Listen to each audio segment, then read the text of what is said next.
నమస్కారం. జయం న్యూస్కి స్వాగతం, సుస్వాగతం. ఈరోజు వార్తలు.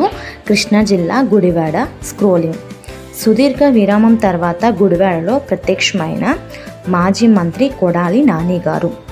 ఓ కేసులో ముందస్తు యాంటిసిపేటరీ బెయిల్ కోసం కోర్టుకు హాజరైన కొడాలి నాని గారు మాజీ ఎమ్మెల్యే, ప్రస్తుతం వేర్ హౌసింగ్ కార్పొరేషన్ చైర్మన్ రావి వెంకటేశ్వరరావు గారు వస్త్ర దుకాణంపై దాడి కేసులో హైకోర్టులో ముందస్తు యాంటిసిపేటరీ బెయిల్కు దరఖాస్తు చేసుకున్న కొడాలి నాని గారు కింద కోర్టులో బెయిల్ తీసుకోవాలన్న హైకోర్టు ఆదేశాలతో షూరిటీ పత్రాలు సమర్పించేందుకు గుడివాడ కోర్టుకు హాజరైన కొడాలి నాని గారు ఆ కేసులో బెయిల్పై విడుదలైన 16 మంది అనుచరులు పోలీస్ కస్టడీలో కొడాలి నాని చెప్తేనే దాడి చేసినట్లు అంగీకరించిన పలువురు అనుచరులు.